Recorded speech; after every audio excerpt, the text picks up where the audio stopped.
விட்டல விட்டல விட்டல Panduranga. Buna பக்கத்தில் இருக்கிற ஆலந்தியிலேருந்து அங்கே பக்கத்தில் இருக்கிற தெகு அப்படிங்கிற கிராமத்திலேருந்து துகாராம் மகாராஜனுடைய ஸ்தானம் ஞானேஸ்வர மகாராஜ் ஸ்தானம். இந்த ரெண்டு இடத்துலேருந்து அந்த ரெண்டு மகான்களுடைய திவ்ய பாதுகையை எடுத்துட்டு ஒரு 10 லட்சம் பேர் பக்தியாக பஜனை பண்ணிகிட்டே வந்துட்டு இப்போ வந்துட்டு இருக்காங்க. பண்டரிபுரம் வர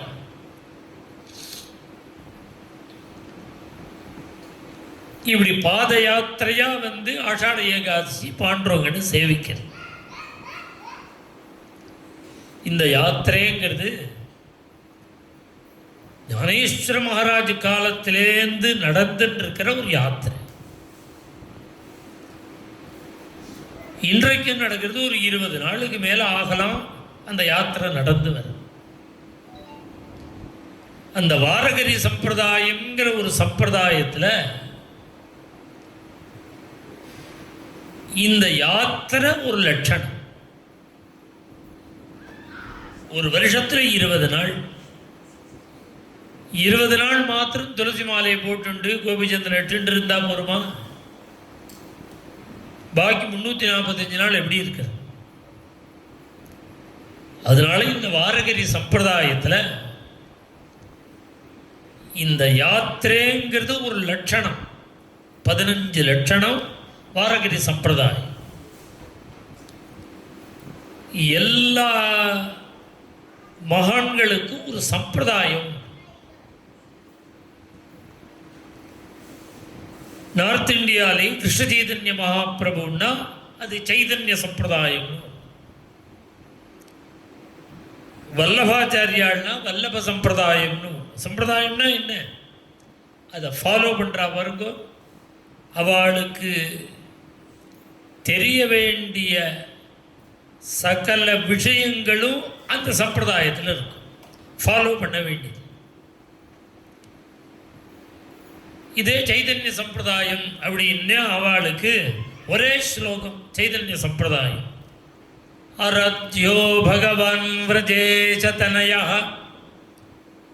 தத்தாம பிருந்தாவனம் ரம்யா காஜிதுபாசனா விரஜவது அர்க்கேணயா கல்பிதா.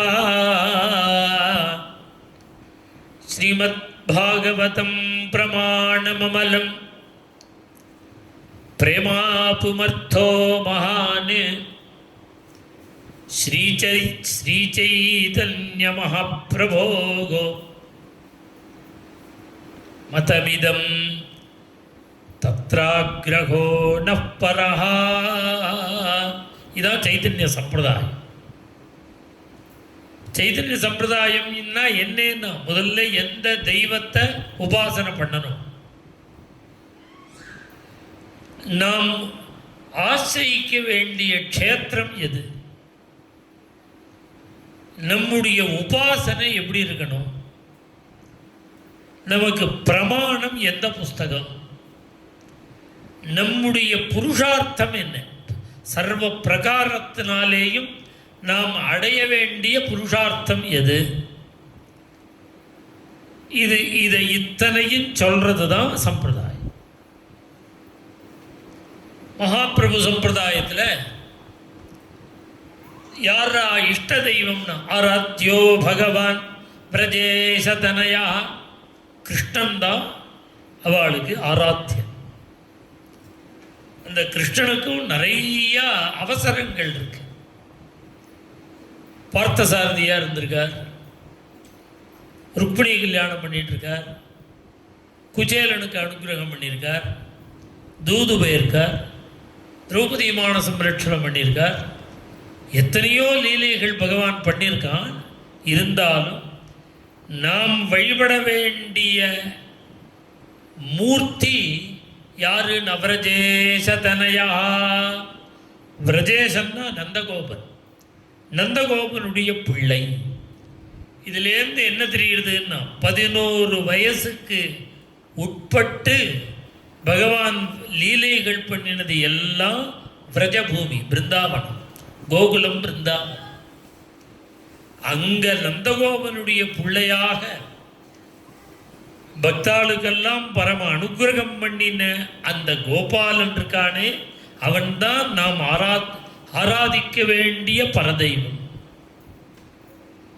ஏன் கோபாலனை சொன்னார்? அங்கதான் ஜாதி, மதம், குலம், கோத்திரம் எந்த பேதமும் இல்லாமல் ஆயர்பாடியிலே கோபிகைகளுக்கும் சிறுவர்களுக்கும் கோபாலர்களுக்கும் அங்கே உள்ள மரம் செடி கொடிகளுக்கும் பசுக்களுக்கும் கன்றுகளுக்கும் சமமா கிருபை பண்ணினான்.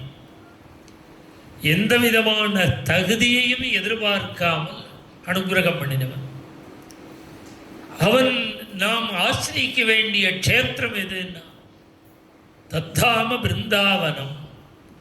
எத்தனையோ க்ஷேத்திரங்கள் இருந்தால் நாம் ஆசிரியிக்க வேண்டிய க்ஷேத்திரம் பிருந்தாவனம். பிரேம பக்தி, கோபிகைகள் காண்பிச்ச அந்த வழியை ஃபாலோ பண்ணணும், கடைபிடிக்கணும். நமக்கு பக்தி பண்றதுக்கு எது பிரமாணம்னா ஸ்ரீமத் பாகவதம் பிரமாணம். நாம் சர்வ பிரயத்தனத்தினாலேயும் அடைய வேண்டிய அர்த்தம் எது? தர்மமா, அர்த்தமா, காமமா, மோட்சமா? புருஷார்த்தம் எது? பிரேமா புமர்த்தோ மகானு, பிரேமை. கிருஷ்ண பிரேமையை தான் நாம் பரம பிரயத்தனப்பட்டு அடையணும். இதுதான் ஸ்ரீ சைதன்ய மகாபிரபோ மதமிதம். இது சைதன்ய மதம். இதுபோல வல்லபாச்சாரியால் வல்லப சம்பிரதாயத்துக்கு ஒரு ஸ்லோகம். அவர் எப்படின்னா அவரும் இதே தான், பாலகோபாலன் தான் இஷ்ட தெய்வம். நாம் உபாசிக்க வேண்டிய முறை என்னன்னா, நாம் அப்பா அம்மா, அந்த கிருஷ்ணன் நம்ம குழந்தை. இப்படி ஒரு உபாசனை. இது வாத்சல்ய பக்தி. இப்படி ஒவ்வொரு மதத்துக்கும் ஒரு சம்பிரதாயம். அதுபோல இந்த வாரகரி சம்பிரதாயம் அப்படிங்கிறது என்னன்னா, இந்த வாரகரி சம்பிரதாயம்ங்கிறது ஒரு பாகவத தர்மம்.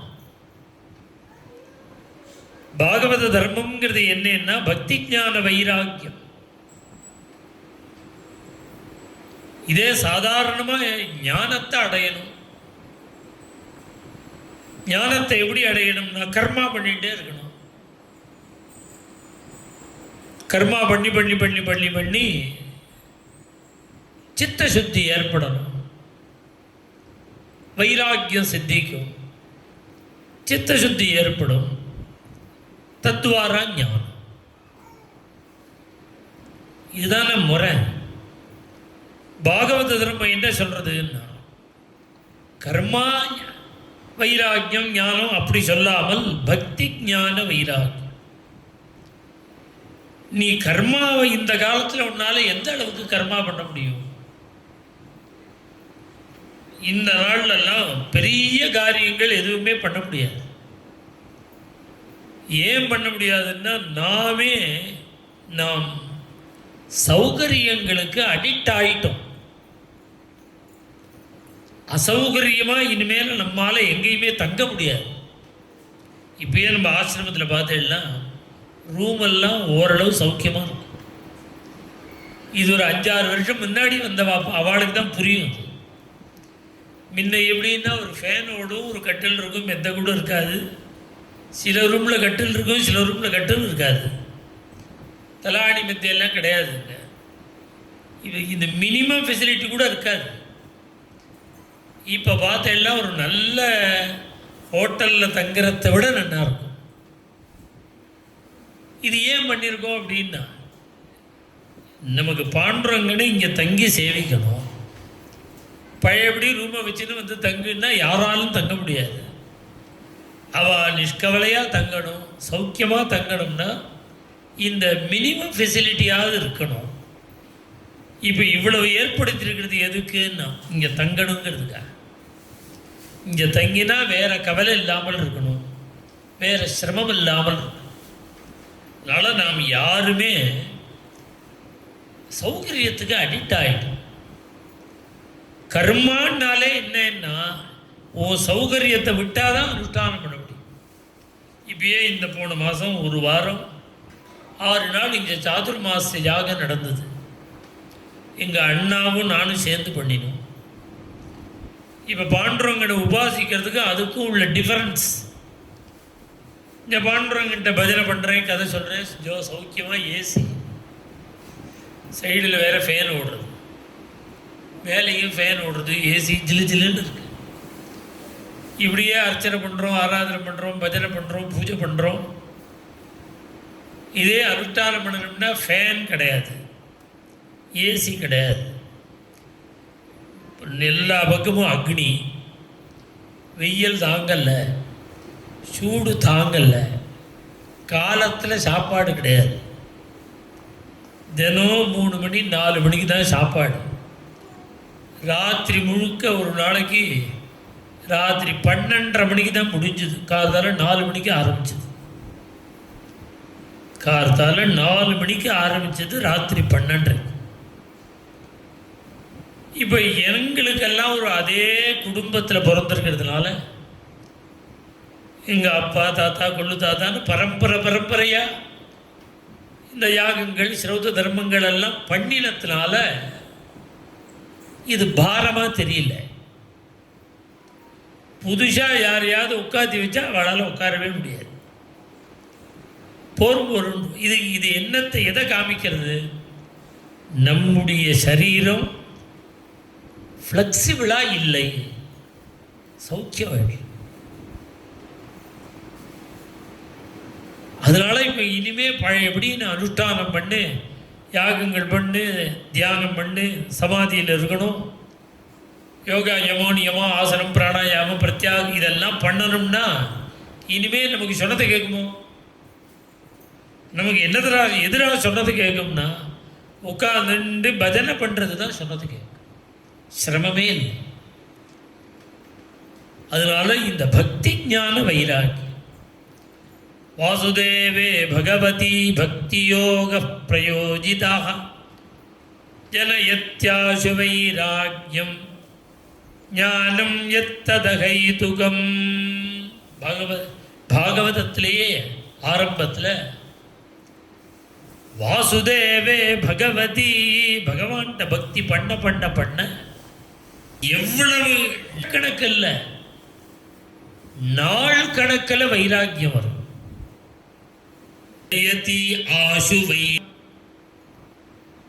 பலனான ஞானம் பின்னாடியே துரத்திண்டு வரும். ஞானம் எத்ததகை துகம். அப்படி இததான் பாகவத தர்மம்னு, பக்தி ஞான வைராக்கியம். இததான் ஒவ்வொரு பிரதேசத்திலும் ஒவ்வொரு சம்பிரதாயம்னு சொல்லுவாங்க.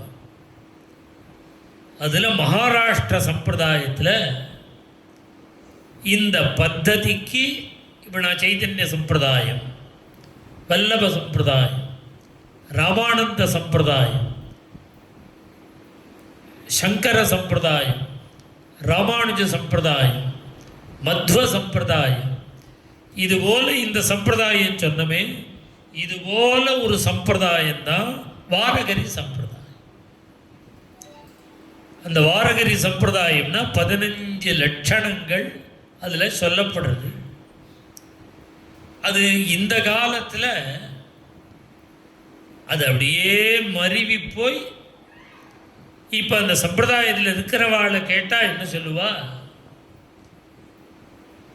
ஆடி மாதம் கார்த்திகை மாதம் பண்டரிபுரம் யாத்திரை போகணும், துளசி மாலை போட்டுக்கணும், எப்போதும் ராமகிருஷ்ணரை ஜபம் பண்ணணும், அபங்கம் பாடணும், ஞானேஸ்வரி பாடணும், துகாராம் காதை, இதுதான் வாரகரின்னு இன்னைக்கு சொல்லுவா. ஆனால் இது அந்த சம்பிரதாயத்தில் இருக்கிற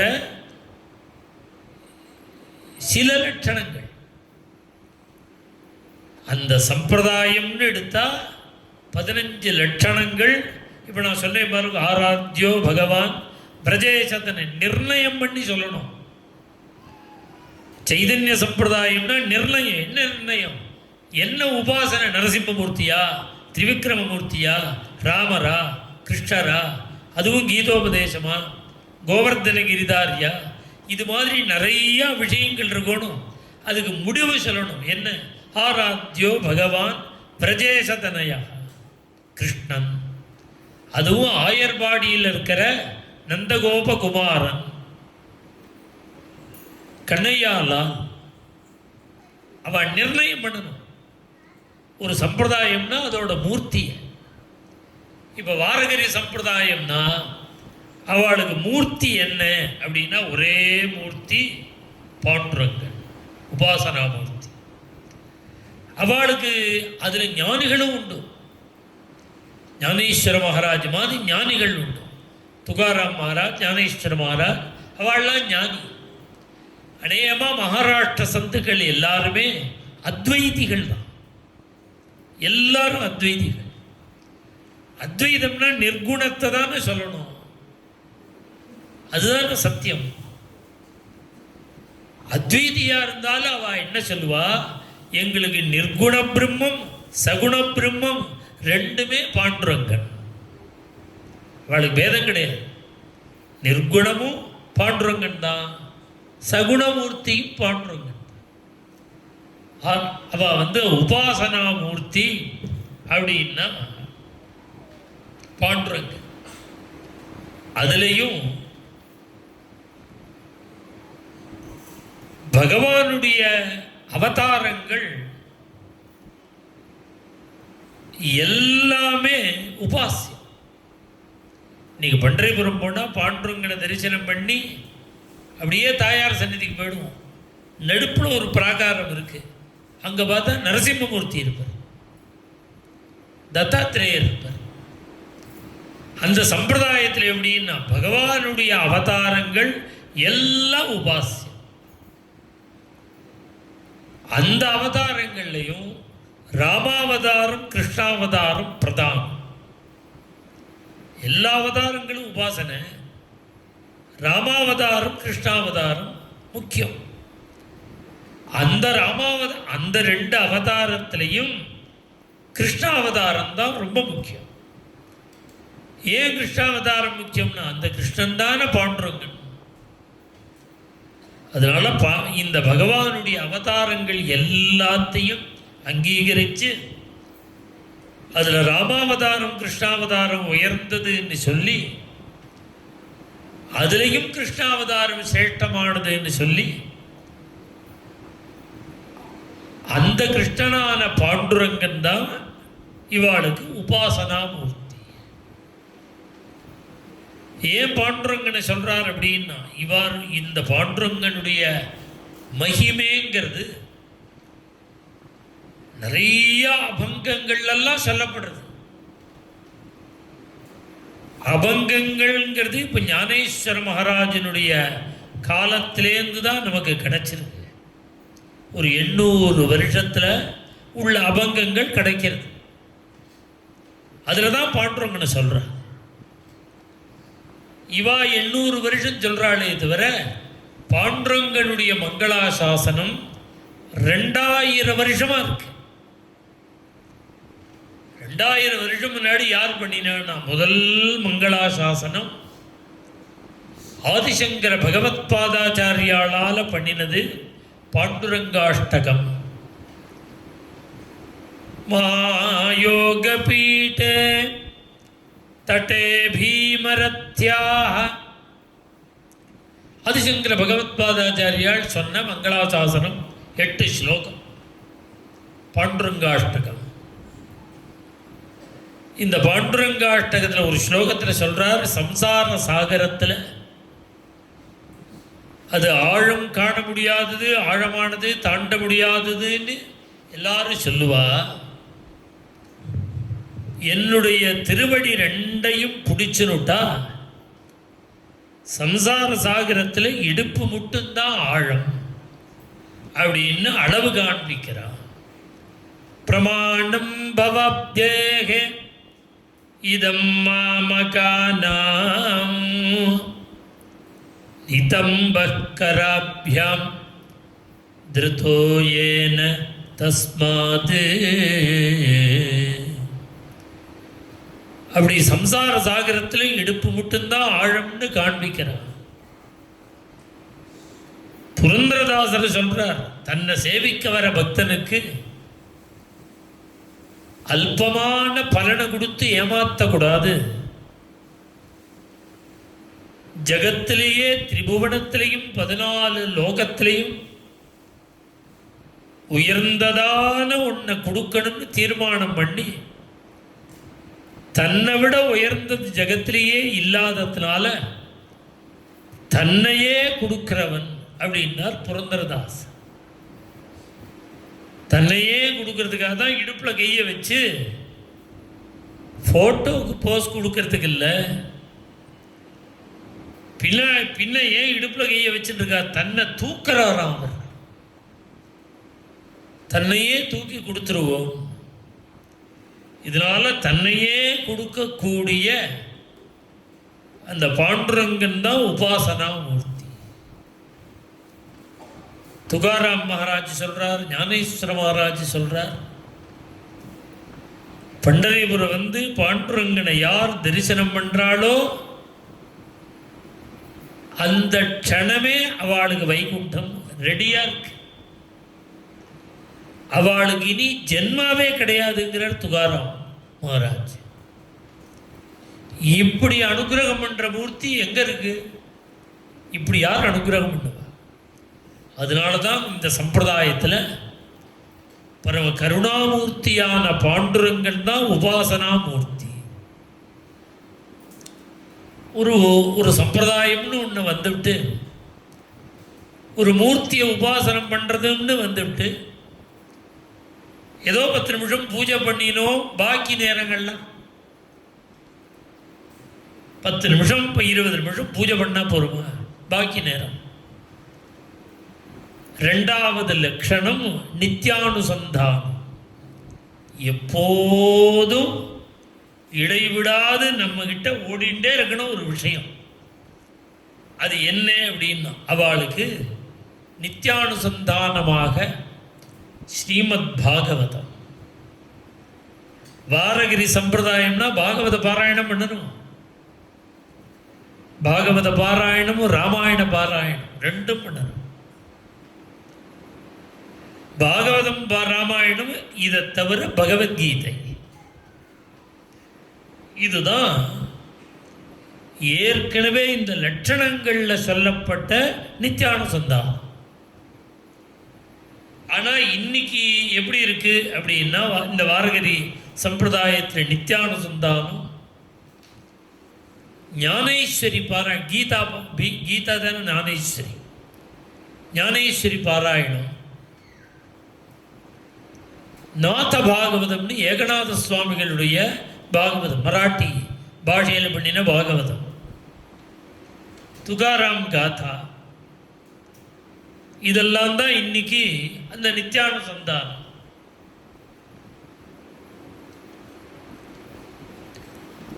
ராமாயணம் பாகவதம் தவிர இந்த நித்யானுசந்தானத்தில் மகான்களுடைய சரித்திரத்துக்கும் முக்கியத்துவம். இப்போ சதாசிவ பிரம்மேந்திராள், ரமண மகரிஷி, இதுபோல நாம மகான்களை ஞானிகளை சொல்கிறோமோ, இந்த சரித்திரத்துக்கு முக்கியத்துவம். அதோடு கூட இந்த ஞானிகள் பண்ணின உபதேசம் நித்யானுசந்தானத்தில் இருக்கணும். ரமண மகரிஷியுடைய உபதேசம் புக்கு இருக்கணும். சிவானந்தருடைய உபதேசம் புக்கு இருக்கு. சதாசிவ பிரம்மேந்திராளுடைய உபதேசம் தான் கீர்த்தனங்களே. இதெல்லாம் நித்யானுசந்தானம். இதெல்லாம் எப்போதும் நாம் பாராயணம் பண்ணி அனுபவிச்சுட்டு இருக்க வேண்டியது. தற்காலத்தில் ஞானேஸ்வரி ஹரிப்பாட்டு, ஞானேஸ்வர மகாராஜ் பண்ணின 28 அபங்கங்கள், அது தற்காலத்தில் இப்போ நித்யானுசந்தானத்தில் வச்சுருக்கு. அதோட கூட இதுக்கு இது 2 லட்சணம் சொன்னேன். இதுக்கு மேலே இப்போ இதே சைத்தன்ய சம்பிரதாயம் சொல்லும் பொழுது உபாசனா மூர்த்தி நந்தலால், உபாசிக்க ஆசிரியிக்க வேண்டிய க்ஷேத்திரம் பிருந்தாவனம், நம்முடைய லட்சியம் பிரேம பக்தியை அடையணும். இதான அவர் சைத்தன்ய மகாபிரபுவோட சம்பிரதாயத்தில் சொன்னேன். அதுபோல வாரகரி சம்பிரதாயத்தில் லட்சியம்னு இதுபோல 15 லட்சணங்கள். இந்த 15 லட்சணங்களில் ஒரு லட்சணம் இப்படி நடந்து வந்து பகவானை சேவிக்கிறது. அது நம்ம மேலே ஒவ்வொரு லட்சணமாக சொல்லுவேன். நம்ம பாண்டவங்களுக்கு ஒரு 18 வருஷமாக நடந்துட்டுருக்கு இந்த வாரகரி யாத்திரை. நாமும் பண்டரிபுரத்தில் லட்சக்கணக்கான பேர் வரா. ஒரு 10,000 பேரையாவது கூட்டணும்னு ஆசைப்படுறேன்.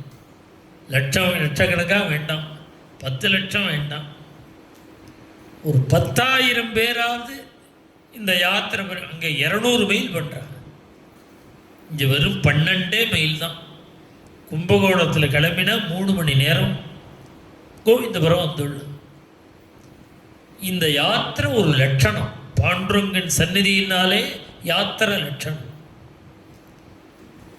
அதனால பக்தாலாம் வரணும், ஒரு 10,000 பேராவது வந்துடணும்னு ரொம்ப பிரயத்தனப்படுறோம். அப்போ தான் இது அப்படியே கொஞ்சம் கொஞ்சம் கொஞ்சம் கொஞ்சமாக விருத்தியாகும். இங்கே வந்து இப்படி ஒரு பாண்டுரங்கன் சந்நிதி இருக்குது. இதில் பரிச்சயம் உள்ளவாளுக்கெல்லாம் தெரியும். இது எங்கேருந்தெல்லாமும் வருவா. வெளிநாட்டில் இருக்காளும் நம்ம சத்சங்கத்துலலாம் அப்பப்போ யூடியூப்பில் கேட்டுண்டு இப்படி ஸ்ரத்தையாக இருக்கிற வெளிநாட்டு பக்தாள்லாம் நம்ம இந்தியா வந்தால் கோவிந்தபுரம் வராமல் போகிறதே கிடையாது. எல்லா தேசத்துலேருந்தும் வருவாள். டெல்லியிலேருந்து சவுத்துக்கு வந்தால் கோவிந்தபுரம் வராமல் போக மாட்டான். பம்பாயிலேருந்து வந்தால் வராமல் போக மாட்டான். பெங்களூர், ஆந்திரா, எங்கேருந்து யார் இந்த கும்பகோணம் பக்கம் வந்தாலும் கோவிந்தபுரம் வராமல் போக மாட்டான். ஆனால் பக்கத்திலேயே இருக்கிற ஜனங்களுக்கு இந்த பாண்டுரங்கனை இன்னும் நன்னா புரிய வைக்கணும்னு முயற்சி பண்ணுறோம். பண்டரிபுரத்துக்கே பலம் என்ன, கோவில் பலம் இல்லை. எது பலம்னா லட்சக்கணக்கான ஜனங்கள் விட்டல் விட்டல் விட்டல் விட்டல்னு உருகி பஜனை பண்ணுறாலே அதான் பலம். அதுபோல் நம்ம பாண்டுரங்கனுக்கும் 10,000 பேர் யாத்திரையாக பஜனை பண்ணிட்டு வரணும்னு முயற்சி பண்ணிட்டு இருக்கோம். அது நம்ம வர வெள்ளிக்கிழமை, இன்னைக்கு செவ்வாய்க்கிழமை, வெள்ளிக்கிழமை 24ஆம் தேதி மத்தியானம் சாயங்காலம் 4வது மணி கும்பகோணம் மகாமக குள மேல்கரையில் பக்தாள்லாம் ஒன்று சேர்ந்து அங்கே ஒரு ரதம் வந்துடும். அதில் பாண்டுரங்கன் தாயார் எழுந்தருளிருப்பாங்க. நம்மளோட கூட அவளும் வருவாங்க. பஜனை பண்ணிகிட்டே கும்பகோணத்துலேருந்து கோவிந்தபுரம் வரோம். பக்தாள்லாம் அவசியம் அடுத்த சனிக்கிழமை லீவு தான். பாண்டுரங்கனுக்கு மகாபிஷேகம் கண்ணால் ஒரு தடையாவது பார்க்கணும். இன்றைக்கி தான் சாமான்கள்லாம் வாங்கிறதுக்கு ஒரு லிஸ்ட்டு போட்டு இன்றைக்கி தான் நான் ராமகிருஷ்ணா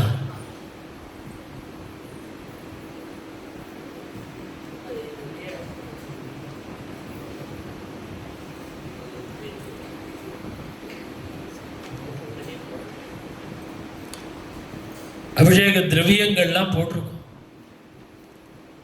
யாருக்கு என்ன முடியுமோ இப்போ யார்கிட்டையும் கேட்குற உத்தேசம் இல்லை. இன்னைக்கு தான் லிஸ்ட்டை பார்த்தோம், 3.5 லட்சம் ரூபா வருது அபிஷேக திரவியம் மாத்திரம். அபிஷேக திரவியம்னா இன்னைக்கே போய் மாம்பழம்லாம் வாங்கிட்டு வந்தாச்சு. என்ன ஒரு 3 நாள் ஆகும் அது நல்லா பழுத்து பக்குவமாக வரத்துக்கு. 1000 மாம்பழம், 1000 மாம்பழம்னா 10,000 ரூபாய் விலை. நான் வாங்க கடைக்கு நானே போனேன். இப்போ பொதுவாக என்ன வெளியில் வந்தால் என்னை பார்க்குறதே துர்லபம். வெளியில் வந்தேன்னா என்னை பார்க்குறதே ரொம்ப ரேராக இருக்கும். ஒரு 3 நாளைக்கு ஒரு தடவை கும்பகோணம் கடத்தரில் என்னை பார்க்கலாம். எங்கே பார்க்கலான்னா பூக்கடை, பழக்கடை, அங்கே ஒரு பாய் வெத்தலை கடை வச்சுருக்கார். வேறு யாரையாவது வெத்தலை வாங்கிட்டு வர சொன்னால் முத்தலாக வாங்கிட்டு வந்துடுறாங்க. தள்ளிறு வெத்தலையாக இருக்கணும், மிருதுவாக இருக்கணும். சுவாமிக்கு 2 வேளையும் வெத்தலை உண்டு, மத்தியானமும் உண்டு, ராத்திரியும் உண்டு. மடமடன்னு இருந்ததுன்னா அதை எப்படி போட்டுக்க முடியும்? சுவாமிக்கு எப்படி கொடுக்கறது? அதனால் வெத்தலை வாங்கிறதுக்கு நான் தான் போவேன், புஷ்பம் வாங்கிறதுக்கு நான் தான் போவேன். அவர் டோலோத்சவம் பழம் வாங்கிறதுக்கு நான் வேறு இதை தவிர ஒன்றும் வாங்க மாட்டேன். அதனால் என்ன கேட்போம், என்னை பார்த்துட்டு பிரமிச்சு சில பேர் வெளியூர்லேருந்து வந்தவா கடத்தரில் பார்த்துட்டு பிரமிச்சு போய் சிறப்பை கழிச்சுட்டு இன்றைக்கே இப்படி தான் ஆச்சு. யாரோ 2 வீலரில் வந்துட்டுருக்கா, என்னை பார்த்துட்டு திருத்த ஊருக்குன்னா நல்ல ஹெவியாக டிராஃபிக்காக இருக்குது. படக்குன்னு வண்டியை நிறுத்தினா நடு ரோட்டில் செருப்பை வச்சுட்டு சுவாமின்னு நமஸ்காரம் பண்ணாதேன்னு சொன்னேன், கேட்கல. இது மாதிரி எனக்கு இதை அவாய்ட் பண்ண முடியாது என்னால். ஏன்னா நாம் பார்த்து வாங்கினாதான் சரியாக வரும்னு நான் நினைப்பேன். அது மாதிரி மெட்ராஸ் போனாலும் என்ன அடிக்கடி நல்லி கடையில் பார்ப்போம். அது சுவாமி தாயாருக்கு புடவை வேஷ்டி வாங்க தான் போவேன். ஏன்னா இவர்கிட்ட என்னென்ன கலர் இருக்குது, என்ன கலர் இல்லை, இவருக்கு எது மேட்ச் ஆகும்னு எனக்கு தான் தெரியும். அதனால் சுவாமி தாயாருக்கு புடவை வேஷ்டி வாங்கணும்னா நான் தான் போயாகணும் அதுக்கு. இது மாதிரி சில விஷயங்களை நானே எனக்குன்னு வச்சுட்டுருக்கேன். இன்றைக்கி போய் மாம்பழம் வாங்கிட்டுட்டேன், 1000 மாம்பழம். நான் வாங்க போகிறேன், போகும்போதே பணத்தை கட்டி விட்டா ஒருத்தர். இன்றைக்கி 25,000 ரூபா சுவாமியோட பஞ்சாமிர்தம். 25,000 ரூபாய்க்கு பஞ்சாமிர்தம் எங்கேயான்னு கேள்விப்பட்டிருக்கேங்களா? அன்றைக்கி வந்து பார்த்தா தான் தெரியும். 25,000 ரூபான்னா எல்லா பழமும் இருக்கும். அபிஷேகம் பண்ணும்போது சுவாமிகிட்டேருந்து அப்படியே துள்ளி குதித்து வரும் முந்திரி பருப்பும் பாதாம் பருப்பும், ட்ரை ஃப்ரூட்ஸ் எல்லாம் அவ்வளோ போடுவோம். 25,000 ரூபா. உடனே போய் ஜிஜி மாமி பணத்தை கட்டிவிட்டா. இந்த இதுக்கு என்ன லலிதா சேஷாத்ரி, இது மாதிரி நிறையா பக்தாடலாம். நான் வெளியிலேயே சொல்லலை, சாயங்காலம் தான் சொன்னேன். என்ன சமிருத்தியா எல்லாம் 100 கிலோ. மஞ்சள் பொடின்னா 100 கிலோ, திரவிய பொடின்னா 100 கிலோ, அரிசி மாவு பொடின்னா 100 கிலோ, சந்தனம்னா 100 கிலோ. சந்தனம் என்ன விலை ஆகுது இன்னைக்கு? அந்த கட்டை சந்தனமாக வாங்கி அரைச்சி அப்புறம் ஜலம் விட்டு கலக்கும் சந்தனம். இளநீர்னா 1000 இளநீர், பால் 1000 லிட்டர் பால், தயிர் 500 சொல்லிருங்க, 1000 ஆனாலும் ஆகும். ஒரு 14 திரவியங்கள். இப்படி பண்ணுறது தான் மகாபிஷேகம்னு பேர். பொதுவாக பாண்டுரங்கன் சந்நிதியிலேயே இவ்வளவு விஸ்தாரமான அபிஷேகம் இவருக்கு உண்டு தான். வேறு எந்த க்ஷேத்திரத்திலையும் பாண்டுரங்கனுக்கு இவ்வளவு விஸ்தாரமான அபிஷேகம் கிடையாது. அன்றைக்கி பார்த்தா உட்கார இடம் இல்லாமல் பக்தாள்லாம் இருப்பாள். அவள் எல்லோரும் தரிசனம் பண்ணணுமேனு டிவியெல்லாம் அங்கங்கே வச்சுருப்போம். முழுக்க லைவும் பண்ணுவோம். நம்ம யூடியூப்பில் லைவும் வரும். அதனால் பக்தாள்லாம் இந்த அபிஷேகம் இருக்குது, அவசியம் எல்லோரும் வரும். இது சனிக்கிழமை அவசியம் வாங்கோ. முடிஞ்ச இந்த கைங்க இந்த இதிலேயே பின்னாடியே உங்களுக்கு தெரிவிப்பா.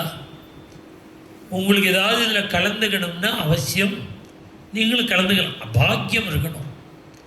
சுவாமியோட திருமேனி சம்பந்தம். நாம் இந்த பாண்டுரங்கனுடைய அவனுக்கு அபிஷேகம் பண்ண அவர் திருமேனி சம்பந்தப்படுத்துகிற மாதிரி ஒரு வஸ்துவோடு அபிஷேகம்ங்க. அதுக்கு அனந்தமான பலனை சொல்லியிருக்கு. கந்தத்துக்கு என்ன பலன், பழத்துக்கு என்ன, சந்தனம்னா என்ன, ஒவ்வொரு அபிஷேகத்துக்கும் பலன் இருக்குது. இப்போ பலனை சொல்ல வேண்டிய அவசியம் இல்லை. நமக்கு ஏதோ பகவான் சக்தியை கொடுத்துருக்கார். அந்த பாண்டுரங்கனுக்கு நாம் சமர்ப்பணம் பண்ணுறோம். யாருக்கு முடியுமோ அவ கலந்துக்கலாம். அவசியம் நேராக வந்து தரிசனமாக பண்ண. பண்டரிநாத் மகாராஜ் கி